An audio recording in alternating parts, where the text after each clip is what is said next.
On this video, we're taking a look at our NCAAB parlay for the games which are happening on Saturday, February 12, 2022.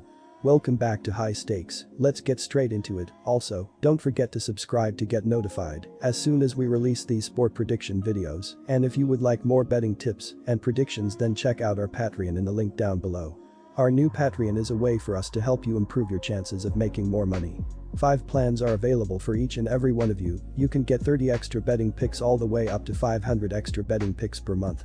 Stop wasting hours of your time searching for bad betting picks that ends up costing you a lot of money. Join the High Stakes Patreon now and get the best betting picks. Our first parlay pick for tonight games is DePaul vs Providence. Providence win -9.5. The Blue Demons and the Friars will square off for the second time this season. The first meeting was a 70-53 victory by the Friars, who simply dominated from the opening tip, holding DePaul to a dreadful 29.8% shooting from the field, all while shooting 53.3% from three-point range as a team with 4 different players in double-figure scoring numbers. More recently, the Blue Demons have rattled off 2 consecutive wins over Xavier and Georgetown, and this will arguably be their biggest challenge of the year as they will look to win without their leading scorer Javen Freeman-Liberty, who will miss his 7th straight game with a groin injury. One of the biggest surprises in all of college basketball has to be the Providence Friars, who enter this game at 22 on the year.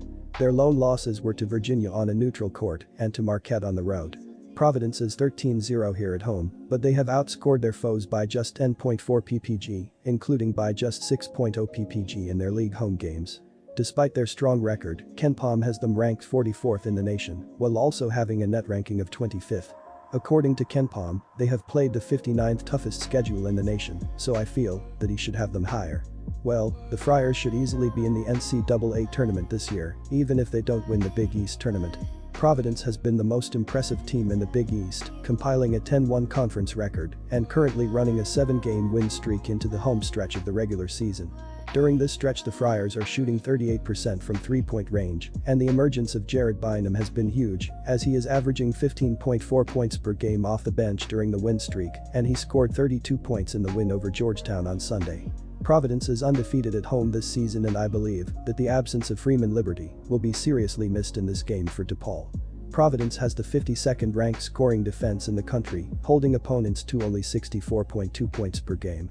I expect a tight first half, with Providence tightening the screws on defense the second half to blow the game open. Take the Friars. Our second parlay pick is TCU vs Texas Tech. Texas Tech win -10.5. Texas Tech is averaging 73.5 points per game.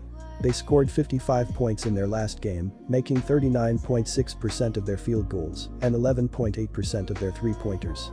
Kevin McCullough led the way for the Red Raiders with 12 points and 2 rebounds. Terrence Shannon Jr. finished with 11 points and 2 rebounds, while Kevin Obener added 8 points and 3 rebounds. Texas Tech has played well defensively, giving up 60.5 points per game. They gave up 70 points in their last game and will need a better defensive performance if they want to get the win. Big news from a lineup perspective for TCU, as Mike Miles is expected to return for the Horned Frogs after missing the last 2 games. Miles is the team's leading scorer and assist man, so he will surely provide a lift for TCU's struggling offense. It's an offense that ranks just 104th in KenPom's adjusted offensive efficiency and really struggles with three-point shooting. The inability to make threes is the reason that Texas Tech is the recommended side. By now, Texas Tech's no-middle defense is very well known, especially considering that the Red Raiders rank 3rd nationally in adjusted defensive efficiency. The defense is designed to protect the rim at all costs, and it's definitely working under Mark Adams. Per Hoop Math, Texas Tech ranks 3rd in preventing shot attempts and 19th in field goal percentage at the rim. The defense does tend to give up a lot of three-point attempts, 14th most in the country, but as previously mentioned, TCU struggles with three-pointers. The Horned Frogs rank 327th in three-point percentage this season. On the other end of the court, Texas Tech is obviously going to need to score relatively efficiently to cover a spread of this size. On paper, TCU's defensive metrics look extremely impressive, ranking 28th nationally in adjusted defensive efficiency. However, there are some signs of regression looming, as TCU's Big 12 opponents are making just 62.7% of their free throws against them. If and when that starts to happen, TCU's defensive numbers should settle in a more appropriate spot. Expect to see a focused Texas Tech team off of a loss, and for the Red Raiders to cover this spread.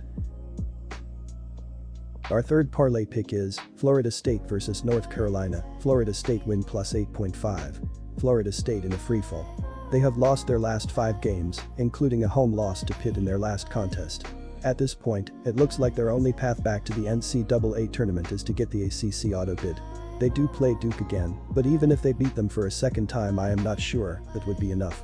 With teams like Michigan on the rise, the Seminoles might be the biggest national disappointment this season. North Carolina sort of bounced back from their embarrassing loss to Duke by beating Clemson to start the week. They are 9-4 in the ACC this season, even though nobody thinks they are really any good. What happened to UNC, being a place where guards would flourish on their way to the NBA? Cole Anthony was a nice player, but I am not sure there is a guard on this roster who would even warrant a second-round pick right now. The bigs are solid, but the backcourt play is average at best.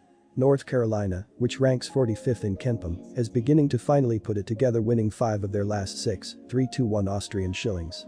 The Tar Heels had their momentum smashed after sustaining an embarrassing defeat to their rival, Duke, on February 5th. But since then, UNC bounced back with a win over Clemson. In the last 4, they are averaging 84 points per game, but they are allowing 81.8 points per game in the last 4 as well. Defensively, FSU allows 69.2 points per game, 194th, with their opponents shooting 43.7%, 230th, and 37.3% from 3, 343rd. The Seminoles rank 63rd in defensive efficiency. Their perimeter defense has been a real problem, allowing 23.9 3-point attempts per game, 289th, and 8.9 made threes per game, 327th.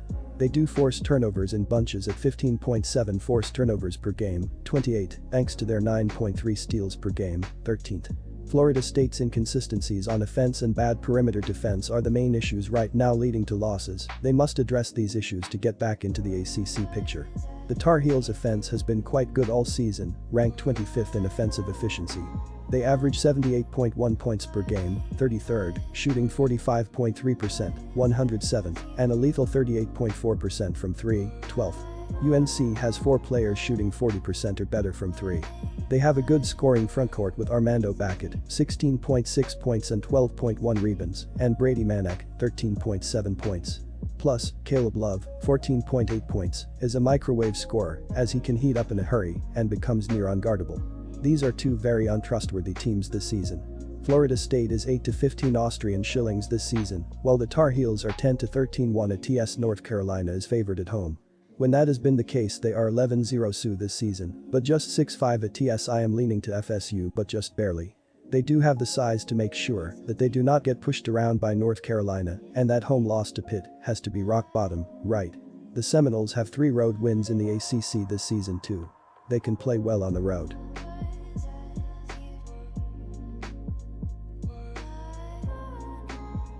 Disclaimer, no financial advice. The information on this channel is provided for education and informational purposes only, without any express or implied warranty of any kind, including warranties of accuracy, completeness, or fitness for any particular purpose. The information contained in or provided from or through this channel is not intended to be and does not constitute financial advice, investment advice, trading advice, or any other advice. The information on this channel and provided from or through this channel is general in nature and is not specific to you, the user, or anyone else. You should not make any decision, financial, investment, trading, or otherwise, based on any of the information presented on this channel without undertaking independent due diligence and consultation with a professional broker or financial advisory.